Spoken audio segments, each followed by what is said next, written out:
Bismillahirrahmanirrahim. Assalamualaikum warahmatullahi wabarakatuh.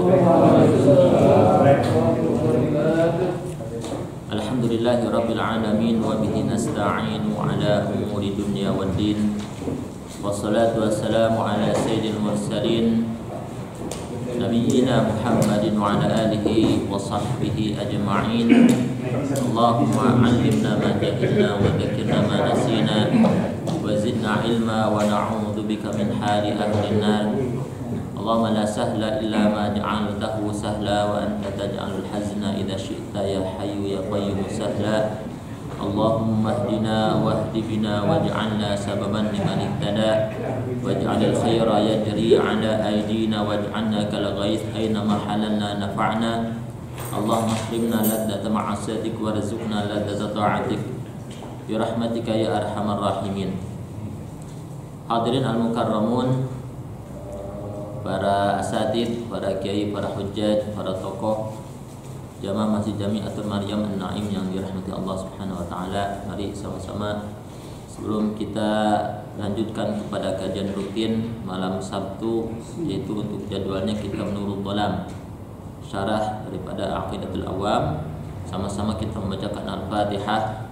Kita niatkan dan kita hadiahkan semoga Allah senantiasa melimpahkan rahmat dan keberkahan kepada kita semuanya, dan kita juga hadiahkan untuk baginda Rasulullah sallallahu alaihi wasallam, para keluarganya minal anbiya wal mursalin wa ali kullin wa sahabati kullin wa awliya wa syuhada wa salihin wa al-a'immatil mujtahidin, khususan sayyidina al-Imam Abu Hanifah wal Imam Al-Malik wal Imam Asy-Syafi'i wal Imam Ahmad ibn Hanbal wa ila jami' as-sufiyatil muhaqqiqin aina makanu masyarikal ardi ila magharibiha fi barriha wa bahriha.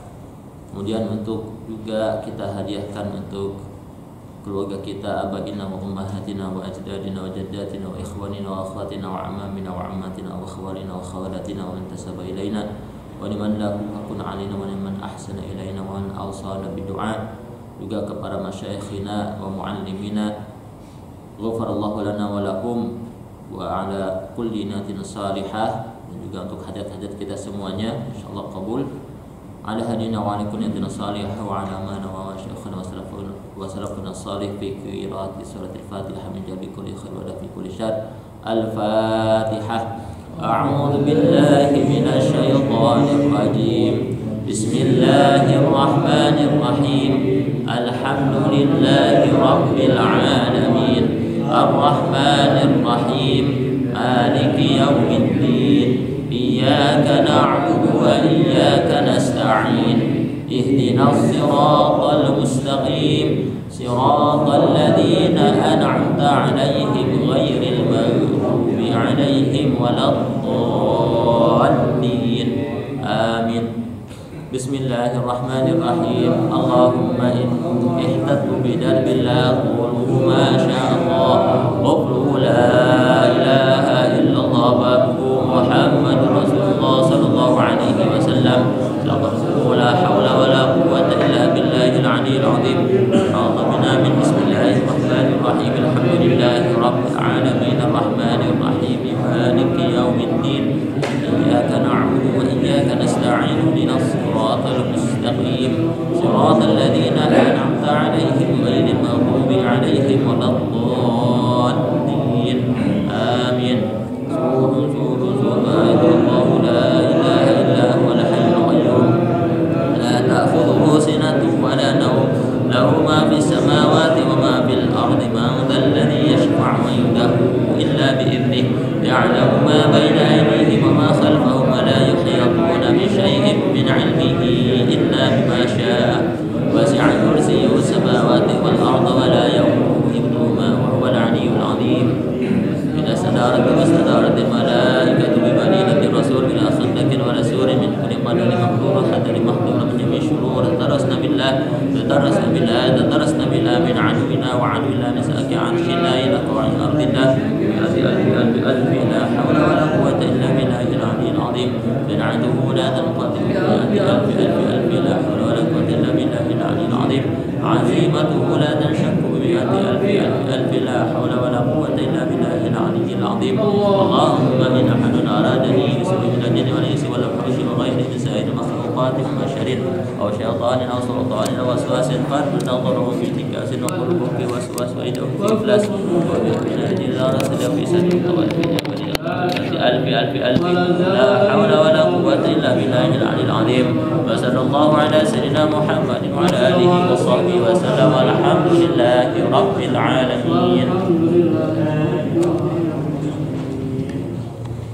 Hadirin jamaah pengajian, kemudian mari sama-sama kita lanjutkan kepada kajian kitab Nurul Dhalam. Qala al-mu'allif rahimahullahu ta'ala wa nafa'ana bihi wa bi'ulumihi wa bi'ulumi masyayikhina wa masyayikhikum wa bi'ulumina wa 'ulumikum fid dharain amin. Dalam kajian kitab Nurul Dhalam, kalau kita bicara di beberapa baitnya, maka bait yang dibahas itu adalah baru bait yang keempat. Kalau sekarang 5 dan 6 berarti ya. Syarahnya masih di ke-6 syarahnya.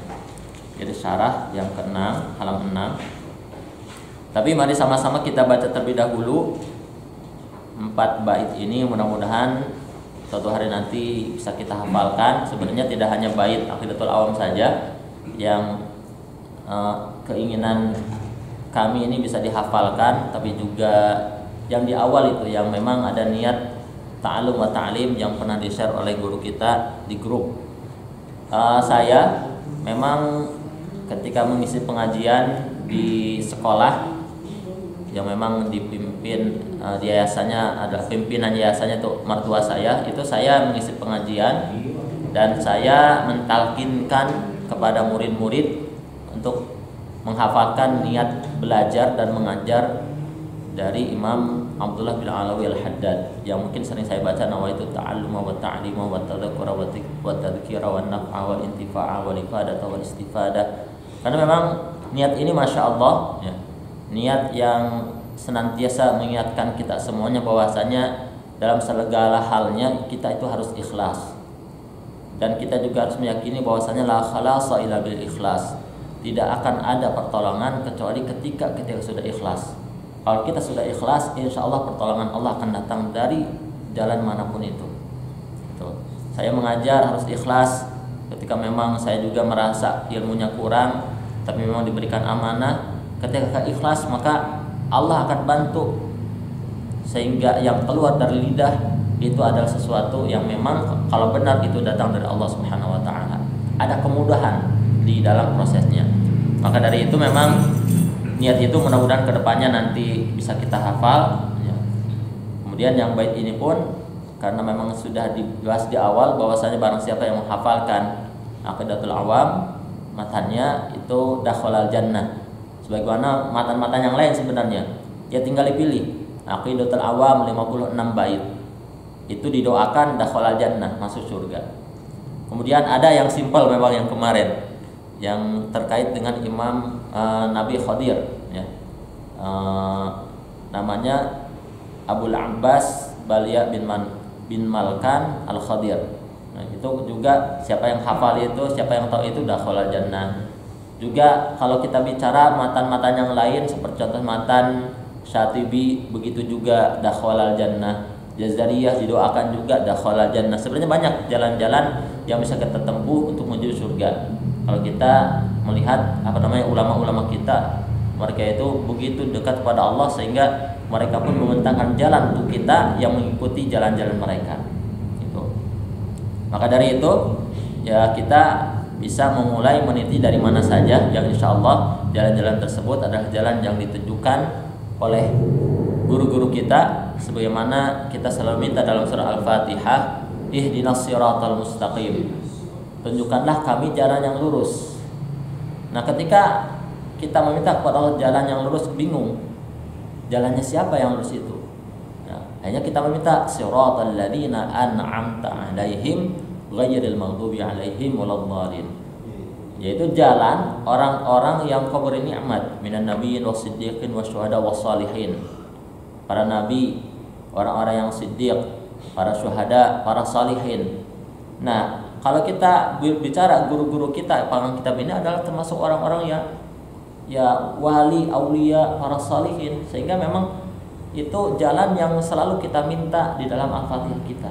Dan sekarang kita sudah tahu jalannya, maka mari sama-sama kita meniti jalan yang sudah mereka tunjukkan. Maka mari sama-sama kita hafal. Ya meskipun nanti belum hafal, diniatkan. Niatkan bahwasanya nanti saya pengen hafal Al-Quran, nanti saya pengen hafal matan Aqidatul Awam, nanti pengen hafal. Itu harus niatkan dulu. Karena memang banyak diceritakan oleh guru-guru kita juga bahwasanya ada orang yang memang dalam hidupnya diniatin dulu, dan itu Allah catat, malaikat catat sedang berproses menuju hafalan ini. Sampai nanti akhirnya di alam kubur, itu salah satu guru bahkan pernah diceritakan juga oleh Habib Jindan, itu bapak abahnya meninggal, tapi dalam hatinya ada keinginan untuk menghafal Al-Quran, tapi belum kesampaian sampai sehingga meninggal duluan. Kemudian setelah meninggal dimimpikan anaknya itu melihat abahnya yang sudah melihat tersebut, bapak bagaimana? Oh dek, sekarang bapak udah hafal Quran. Loh kok bisa? Iya, di alam kubur bapak diajarkan Al-Quran dan langsung hafal di alam kubur tersebut. Maka mudah-mudahan ketika kita meniatkan segala hal kebaikan, malaikat sudah mencatat bahkan kebaikan yang sempurna, dan nanti ya Allah berikan kita taufik. Kalau tidak di dunia, di alam kubur bisa saja. Ketika Allah berkehendak, Allah berikan. Oh ini yang kamu niatkan. Allah berikan kita taufik sampai dalam kubur kita masih bisa beramal sebagaimana orang-orang tadi. Atau mungkin sebagaimana Imam Said Ahmad Al-Marzuki, beliau hanya bermimpi dengan Rasulullah, bertemu dengan Rasulullah, bermimpi dengan di sekeliling Rasulullah ada sahabat. Rasulullah mentalkin baca abda'u bismillahirrahmanirrahim wa birrahimi daimil ihsani falhamdulillahil qadimil awwali wal akhiril baqi bila tahawul sampai akhir. Itu bangun-bangun langsung hafal. Dan memang banyak cerita-cerita yang demikian. Mungkin kalau kita berpikir mungkin seperti di luar nalar, tapi kalau ini terjadi kepada para aulia, maka kita yakini itu adalah sebuah karomah. Dan karomah ini ya tentu adalah sesuatu yang jalannya bisa kita titik. Jadi bukan menutup kemungkinan kita pun bisa menjadi seperti itu. Bahkan kalau Gus Baha itu ketika ditanya apa cita-citanya, cita-cita saya menjadi wali. Kan jarang sekarang kalau kita tanya anak kecil, apa cita-citanya dek? Paling polisi, atau mungkin dokter, guru, pilot. Gak ada. Apa cita-cita kamu dek? Pengen jadi wali oleh Allah. Kan jarang sekali. Padahal menjadi wali Allah itu cita-cita yang mulia sekali. Kan gak mungkin cita-cita jadi nabi, tidak mungkin. Maka cita-cita jadi wali. Dan wali itu banyak nanti. Para ulama, sebagaimana Imam Syafi'i mengatakan, kalau ulama itu bukan wali, maka siapa lagi wali? Maka ketika bercita-cita menjadi wali Allah, berarti dia juga sedang bercita-cita menjadi orang yang berilmu. Karena wali Allah pasti orang berilmu. Maka kata guru saya pun, tidak ada wali kecuali Allah angkat dia dari orang yang berilmu. Gitu. Ilmu di sini tentu ada macam-macamnya. Ya. Tapi tidak ada seorang wali kecuali mattakhadallahu waliyan jahulan itu. Jadi kata guru saya seperti itu redaksinya. Allah tidak akan pernah mengangkat seorang wali yang berasal dari golongan orang-orang yang jahil. Kebalikannya, mafhumnya berarti Allah akan selalu mengangkat wali dari kalangan orang-orang yang berilmu. Maka itulah sebenarnya yang harus kita tanamkan, cita-cita kita yang menjadi wali. Nanti anak kita pun demikian. Jadi mari sama-sama kita baca dulu, mudah-mudahan dapat berkahnya langsung hafal. Bismillahirrahmanirrahim. Abda'u bismillahirrahmani. Abda'u bismillahirrahmani. Wa birrahimi daimil ihsani.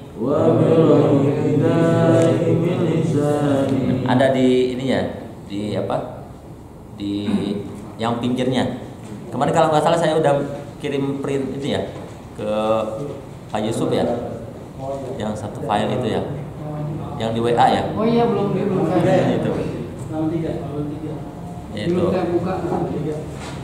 Itu bait satu. Yang kedua, falhamdulillahil qadimil awwali. Qadimil awwali wal akhiril baqi bila tahawuli. Thumma salatu wassalamu sarmada ala nabi khairi man qad wahada wa alihi wa sahbihi wa man tabi'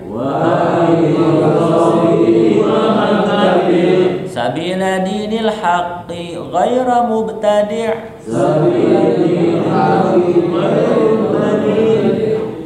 Alhamdulillah, ini kalau di pengajian Sabtu, pengajian ibu-ibu pengen ngapal katanya. Kalau pengajian ibu, kirimin filenya, kirimin link YouTube-nya, kirimin pengen dihafal. Gitu. Kalau ibu seperti itu. Sampai mungkin kalau ini pun pengen dicoret-coret sama ibu-ibu kalau kitab itu. Hadirin rahimakumullah, di pembahasan sebelumnya telah dibahas terkait bid'ah.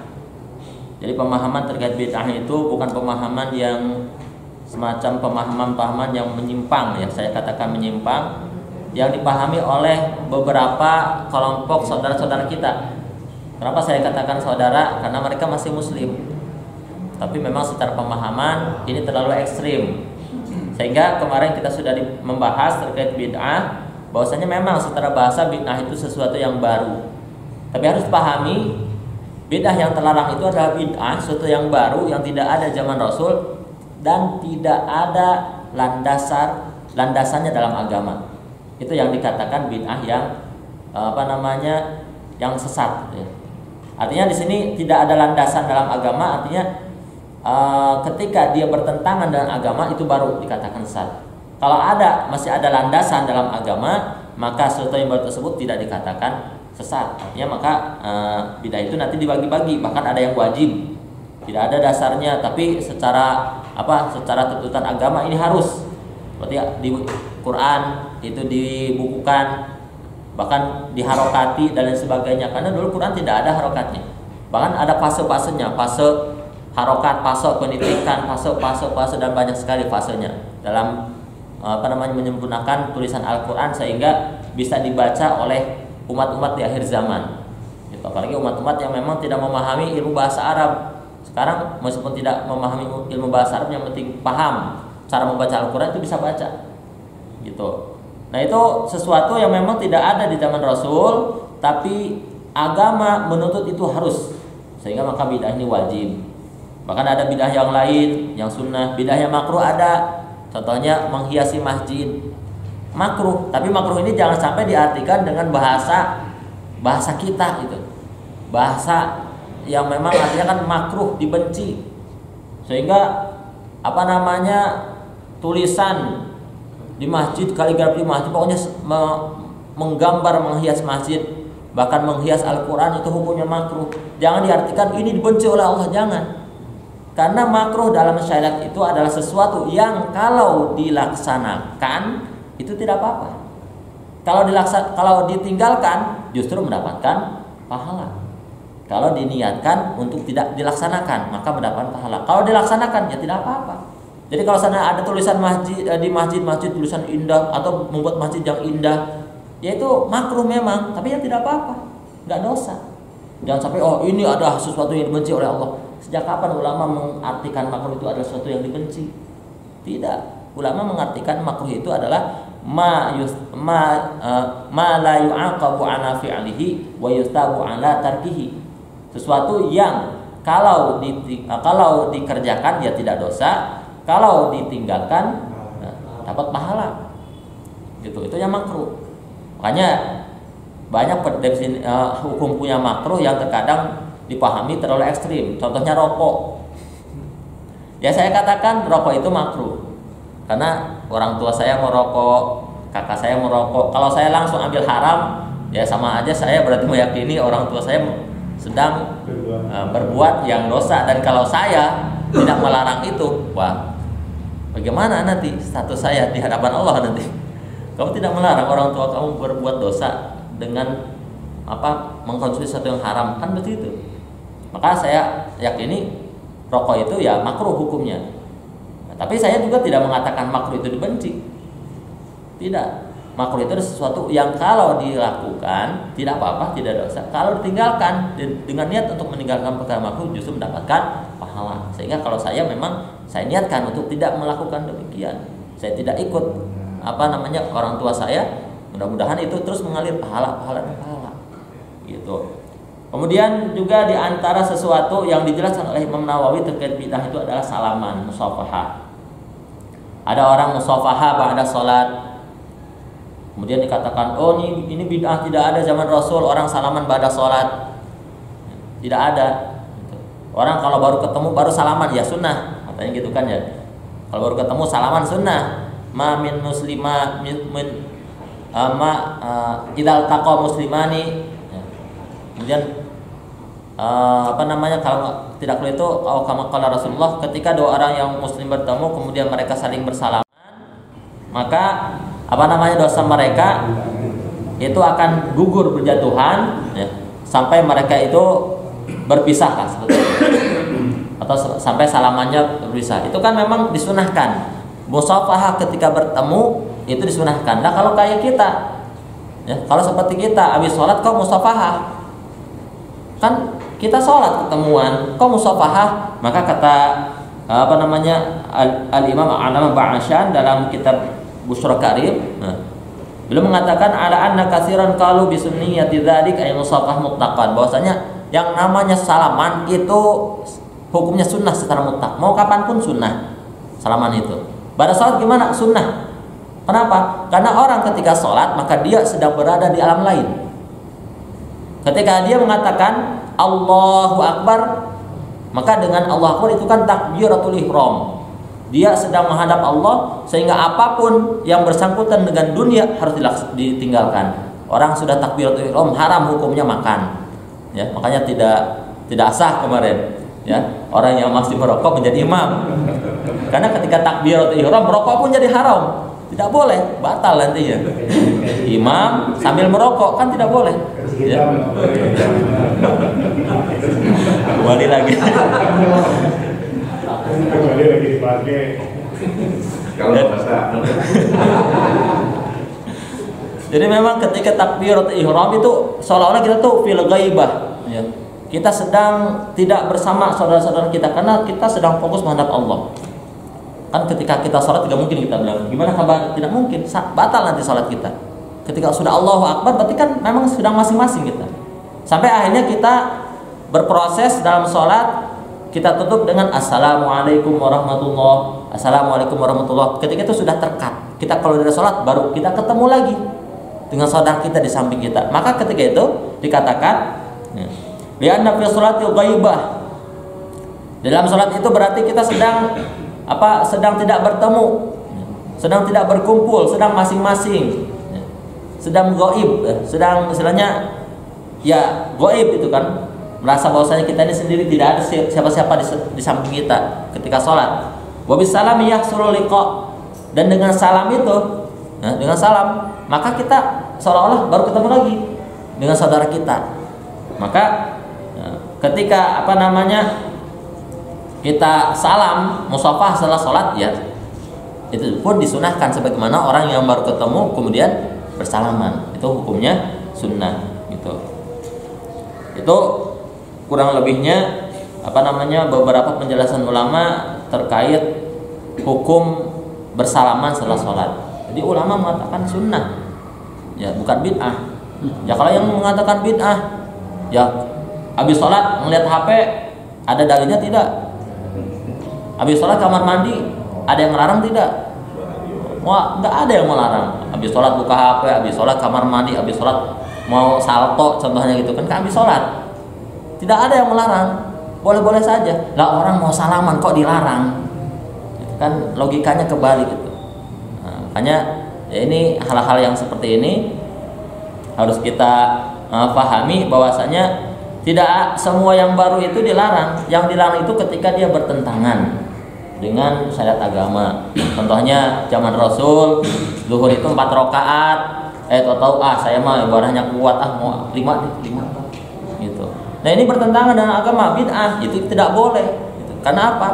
Di zaman Rasul sholat itu sholat zuhur 4 rakaat, dan sudah mutawatir itu, tidak ada ulama yang paling kuat ibadahnya pun tidak pernah menambah rakaat sholat zuhur, tidak pernah. Gitu. Ulama yang katanya kuat satu malam beribu-ribu rakaat tidak pernah menambah rakaat sholat wajib. Kalau zuhur 4 ya 4, kalau asar 4 ya 4, tidak pernah mereka menambah-nambah. Ada orang mau menambah, berarti ini sesuatu yang baru, yang bidah, yang dolalah, yang sesat, karena dia menambahkan sesuatu dari agama yang memang tidak ada landasannya atau bahkan bertentangan dengan agama. Nah, itu sudah kita bahas kemarin. Berangkat tadi mengenai masalah adanya hafalan Al-Quran. Haruskah hafalan itu tahu artinya? Hafalan apakah harus tahu arti? Ya, sebenarnya kalau hafalan itu ada fasenya.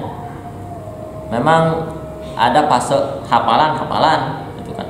Ada memahami arti, beda lagi. Seperti halnya anak kecil itu menghafal, belum tentu tahu arti. Gitu. Jadi memang fasenya berbeda antara hafalan dan memahami arti.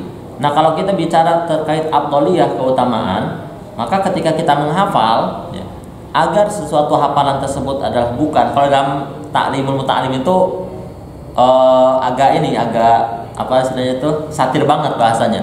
Orang yang menghafal sesuatu yang tidak dipahaminya itu seolah-olah dia mengumpulkan sampah di dalam otaknya. Itu dalam kitab Ta'limul Muta'allim. Jadi kalau seandainya kita belajar ilmu, ya kita hafal tapi kita tidak pahami, itu sama aja katanya seperti kita mengumpulkan sampah dalam pikiran kita. Gitu. Makanya memang ini pendapat dalam kitab Ta'limul Muta'allim, utamanya kalau kita menghafal maka dibarengi juga dengan pemahaman. Tapi memang kalaupun ini menghafal dulu ya nggak apa-apa, nanti pemahaman proses yang lain, ya, sebuah fase yang setelahnya. Makanya di sana kan kewajiban kita terhadap Al-Quran, kita baca dulu. Setelah kita baca, kita paham, kita hafal. Setelah kita paham, kita pahami, kita tadabburi. Nanti setelah kita tadabburi, kita pahami, kita amalkan. Gitu. Setelah kita amalkan, kita ajarkan. Kan ada fase-fasenya. Gitu. Baik hadirin rahimakumullah. Setelah tadi pembahasan bait keempat, maka mu'alliful kitab menjelaskan terkait bait yang kelima. Qala mu'allifu rahimahullah ta'ala, wa ba'du fa'lam bi wujubil ma'rifah min wajibinillahi an syirina sifat. Ay wa ba'du. Nah, hadirin rahimakumullah, kadang kita sering mendengar para guru kita mengatakan amma ba'du, para penceramah mengatakan amma ba'du. Bahkan dalam khutbah Jumat pun selalu ada kata amma ba'du. Wa ya ibadallah usikum wa ya ibtaqullah. Tapi sebelumnya ada amma ba'du atau wa ba'du. Jadi boleh amma ba'du, boleh wa ba'du. Masuk ada ba'du di sini. Nah, biasanya kalau saya tuh waktu kecil masih ingat wa ba'du sareng saentos maca basmalah, sareng alhamdulillah, sareng sholawat ka Kanjeng Nabi. Mohon koreksi kalau keliru, tapi waktu kecil saya menghafalnya demikian. Jadi arti wa ba'du itu dan setelah saya membaca bismillah, ya, saya membaca alhamdulillah, memuji Allah, kemudian saya membaca sholawat kepada Nabi. Jadi itulah yang dimaksud dengan wa ba'du atau amma ba'du. Jadi amma ba'du itu adalah fase di mana kita telah selesai membaca basmalah, alhamdulillah dan sholawat. Maka kata Imam Nawawi, ay wa ba'da dzikril basmalah walhamdulillah wassalam. Jadi setelah menyebutkan bismillah, kemudian alhamdulillah dan salat dan salam, fa'lam ay fa'qulu laka, maka aku katakan pada engkau, i'lam. Fa'lam biwujubil ma'rifah, dan ketahuilah dengan pengetahuan yang wajib. Maka di sini syarahnya, i'lam a'rif wa tayaqqan ayyuhal mukallaf, ketahuilah dan yakinilah wahai para mukallaf apa yang harus diketahui dan diyakini, 20 sifah wajibatan lillah, 20 sifat yang wajib bagi Allah ala tafsil, secara detail. Kenapa? Karena mengetahui 20 sifat ini itu hukumnya wajibatun ala kulli mukallaf, wajib atas semua mukallaf. Dan di sini belum mengatakan wahdar minat taqlid, dan berhati-hatilah dari mengikut-ikut. Jadi mengikuti ini kita harus hati-hati. Ya. Kenapa? Kata Imam Nawawi, kenapa kita nggak harus hati-hati terkait taklid dalam hal akidah? Gitu. Kenapa? Fayakunu imanuka mukhtalafan fi. Karena kalau kamu taklid dalam hal akidah, maka iman kamu ujung-ujungnya adalah sesuatu yang mukhtalaf, yang dipertentangkan, yang diperdebatkan oleh ulama. Gitu. Maka di sini nanti dijelaskan, ada beberapa penjelasan terkait apa hukumnya kita berakidah tapi taklid. Jadi kita ikut saja lah. Pokoknya mas saya yakini Allah itu wujud. Soalnya kenapa? Ya ikutin guru saya aja. Tanpa kita berpikir, contohnya, pokoknya Allah wujud. Kata guru saya, Allah itu wujud. Udah gitu aja. Nah, contohnya, maka di sini kata Imam Nawawi, kalau yang taklid ini hati-hati. Kenapa demikian? Kenapa harus hati-hati? Karena orang yang taklid ini hukumnya diperdebatkan oleh para ulama. Nah, di sini redaksinya Imam Nawawi menjelaskan kenapa redaksinya fa'lam. Gitu. Karena di sini fa'lam secara arti memang sama seperti a'rif gitu. Jadi memang ketahuilah kalau dalam bahasa Indonesia gitu. Jadi i'lam atau i'rif itu sama saja maknanya, yaitu ketahuilah. Tapi di sini idza kana alima bima'na al-yaqin ta'ada ilisnain. Jadi kalau seandainya i'lam di sini artinya tayaqqan, maka nanti maknanya dia butuh kepada dua maf'ul gitu. Tapi kalau i'lam artinya itu arafa, mengetahui, maka hanya butuh kepada satu maf'ul. Nah, ini pembahasan bahasa sekali lah seperti itu. Dari sini juga dijelaskan kenapa redaksinya itu i'lam, tidak ifham, tidak idri, tidak iqra, tidak ihfad, tidak isma'. Karena kata beliau, i'lam, kenapa kok harus i'lam dalam perkara 20 sifat yang wajib ini? Karena tanbih lisami ala anna ma yulqa ilaihi minal qaul yalzamu hifdhahu. Jadi untuk mengingatkan kepada para pendengar bahwasanya 20 sifat wajib ini adalah perkara yang memang harus dihafalkan. Jadi memang perkaranya kalau sudah mengatakan i'lam itu memang perkara yang lebih tinggi lah seperti itu. Ketahuilah, yakinilah, hafalkan gitu. Li'annahu aslu kulli khair. Wa isyaratan ila anna kasbal ilmi abdul aksab gitu. Karena apa? Karena menghafalkan, menjaga, mengetahui, meyakini 20 sifat yang wajib bagi Allah ini adalah asal setiap kebaikan gitu.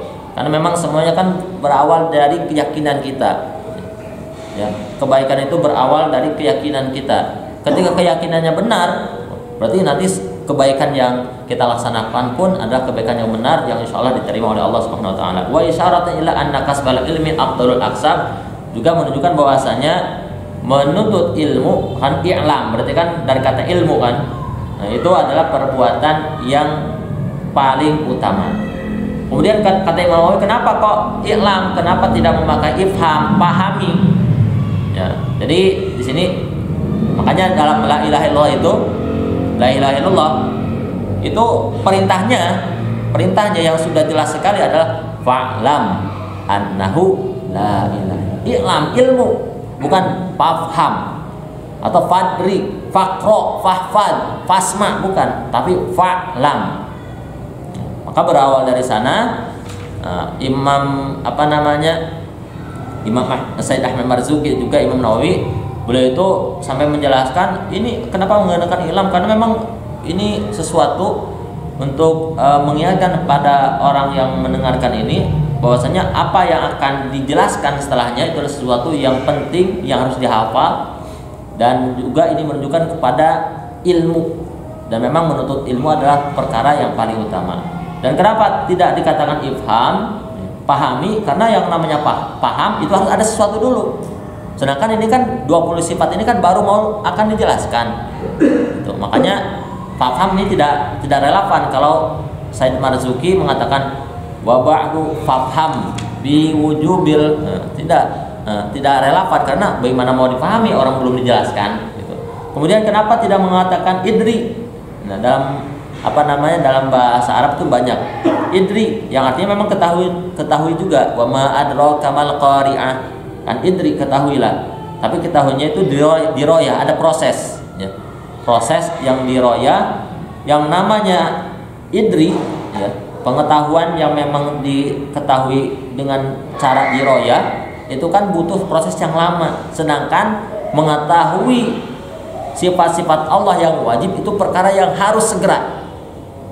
Tidak bisa kita saya mah sambil jalan aja biar paham Allah itu wujud. Allah wujud, nanti pokoknya mas saya dengan berjalannya waktu saya juga paham nanti Allah wujud. Dengan berjalannya waktu nanti saya akan meyakini bahwasanya Allah itu sami. Tidak demikian. Harus dengan waktu yang singkat kita harus yakini bahwasanya Allah itu wujud, Allah itu qidam, Allah itu baqa. Itu harus segera. Makanya beliau tidak mengatakan idri karena memang perkaranya ini adalah perkara yang harus segera mungkin gitu. Kemudian tidak juga dibaca iqra karena memang yang dimaksud di sini bukan lafadznya, bukan Allah wujud qidam baqa mukhalafatul lil hawadits, bukan itu sebenarnya. Bukan lafaz-lafaznya yang dibahas. Makanya tidak perintahnya bukan iqra, tapi i'lam. Bukan juga ihfad. Bukan juga hafalkan. Karena hafal itu adalah menyimpan memori gitu. Dan itu bukan yang dituntut ketika kita mempelajari 20 sifat wajib. Yang dituntut di sini adalah kita harus meyakininya.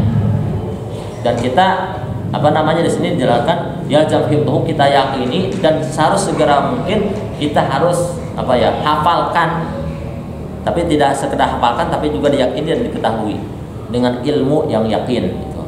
Dan juga tidak dikatakan isma karena yang namanya mendengar ya cuman yang sampai itu ya lafaz-lafaz saja gitu. Maka di sini li'anal maksud huna tahsilul ma'ani ala wajhil jazmi bisur'ah. Karena kenapa? Karena dalam memahami atau dalam mengetahui 20 sifat yang wajib ini adalah perkara yang harus segera, kata Imam Nawawi.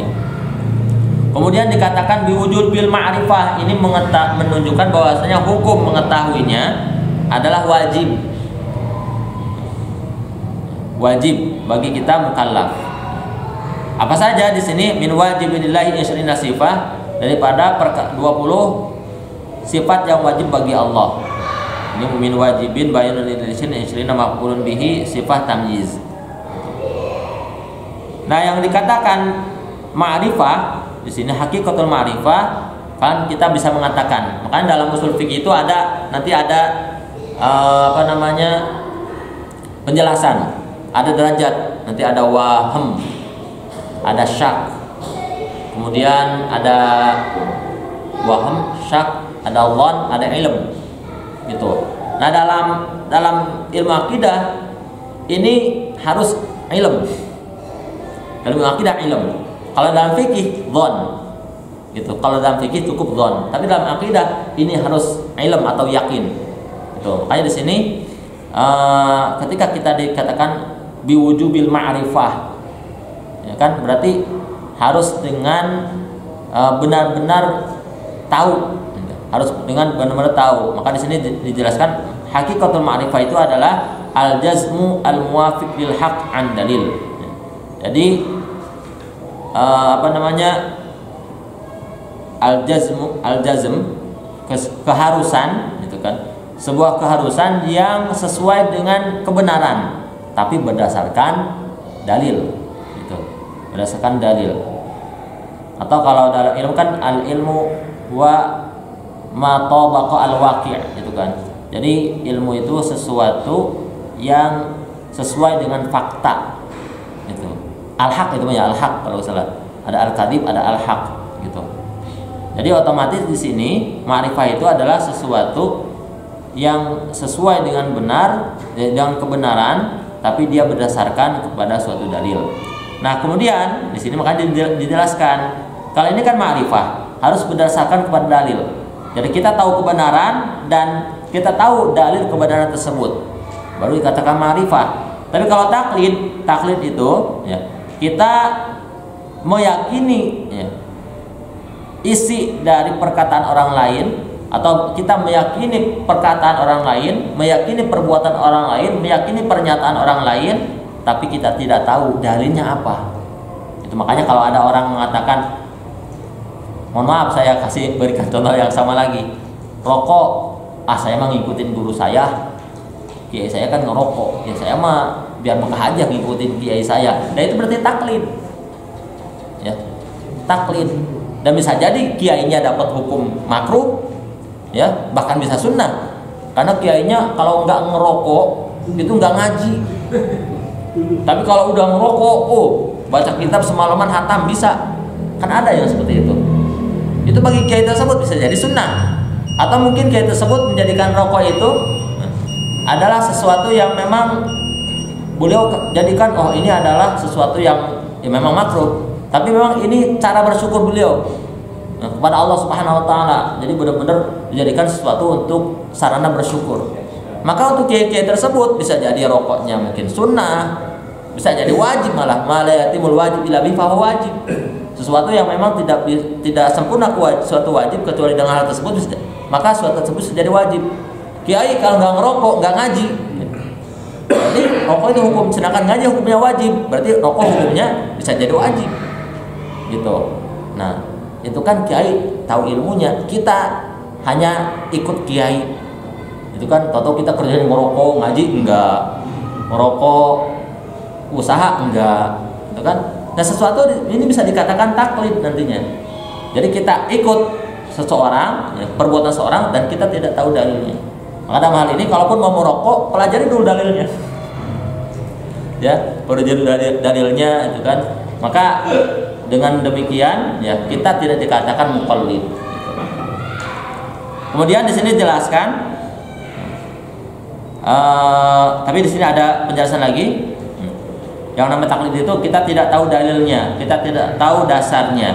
Tapi di sini dikecualikan ketika ada seorang guru, ya, kemudian dia mengarahkan murid-muridnya, ya, tapi nanti dalilnya dikasih tahu nanti, gitu. Maka ini mereka juga dikatakannya bukan muqallid, gitu, karena mereka dalam proses, ya. Maka di sini ukhraja bidzalika talamidah ba'da an yushiduhumul arsyadil adillah, gitu. Jadi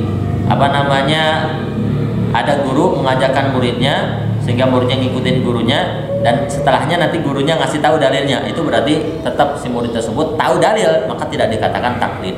Tapi kalau selamanya tidak tahu dalilnya, maka itu dikatakan taklid, muqallid. Maka di sini dijelaskan ada hukum, ya, 6 hukum terkait taklid dalam hal akidah. Nanti ada yang mengatakan, udah nggak apa-apa ikutin guru saja dalam masalah akidah, tapi nanti dosa. Ada yang mengatakan nggak apa-apa ikut dan tidak dosa. Ada yang mengatakan nggak apa-apa ikut, tapi nanti bukan nggak apa-apa. Kalau ikut itu, maka nanti dia yang ikut itu tidak dikatakan muslim dalam akidahnya, bahkan dikatakan kafir. Pada hal ini, masya Allah,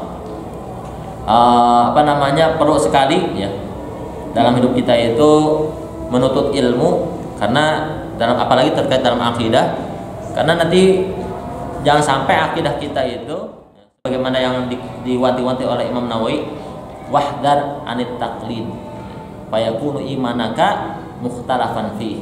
Hati-hati kalau dalam akidah, jangan taklid, jangan asal ngikut, tapi harus tahu ilmunya. Kenapa? Karena kalau dalam akidah taklid, maka iman kamu akan menjadi sesuatu yang nantinya diperdapatkan oleh ulama.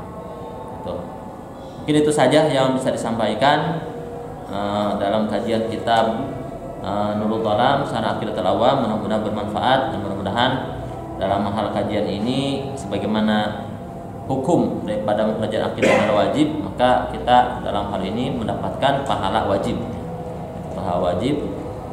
sehingga kita sadari juga pahala wajib itu insya Allah besar daripada pahala sunnah. Dan mudah-mudahan dalam ini juga saya mohon bimbingannya dari para guru, karena yang dibahas dalam kitab Nurul Dhalam ini adalah akidah, dan memang akidah itu tidak sembarang. Salah aja dalam akidah, maka kedepannya akan menjadi sesuatu yang bahaya. Makanya kalau ada sesuatu yang kurang pas dalam redaksinya atau apanya, mohon nanti diingatkan. Wallahu a'lam. Sama-sama kita tutup dengan doa. Minggu depan dibahas lagi ini, karena yang kedua itu ngeri banget. ya, yang dua, valid.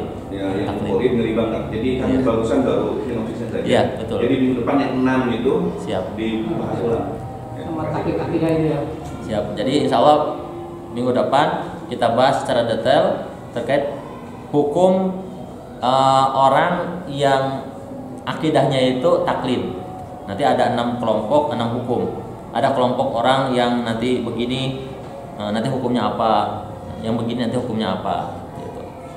Nah, insya Allah di sana ada perdebatan ulama yang panjang, dan insya Allah juga di sana ulama akan mengarahkan kepada kita pendapat yang disepakati oleh kebanyakan ulama yang muktamad yang mana. Nah, itu yang insya Allah nanti kita akan ambil, kita akan yakini pendapatnya yang seperti itu.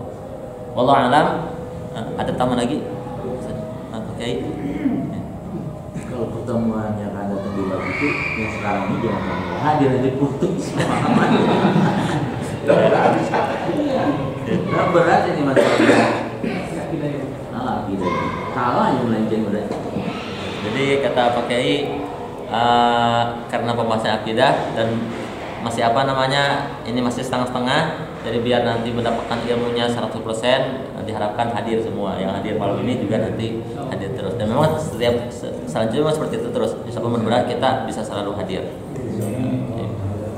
Ya, sama-sama tutup dengan doa, ya Rabbana a'tarafna bi annana a'tarafna wa annana asrafna ala lagha ashrafna fatub alaina taubatan ghsil li kulli hawban wastur lana al-awrati wa aminir rawati waghfir li walidina rabbi wa mauludina wal ahli wal ikhwani wa sa'iril khillani wa kulli dhi mahabbah aw jiratin aw suhbah wal muslimina ajma'a amin rabbi yasma' fadlan wa judan manna biktisabin minna bil mustafa rasulina Allah bi kulli sunin صلى وسلم ربي عليه عند الحب وآله وصحبه عدالة الصحب والحمد لله في البدء والثناء سبحانك اللهم وبحمدك أشهد أن لا إله إلا أنت أستغفرك وأتوب إليك والعفو منكم والسلام عليكم ورحمة الله وبركاته. Assalamualaikum warahmatullahi wabarakatuh.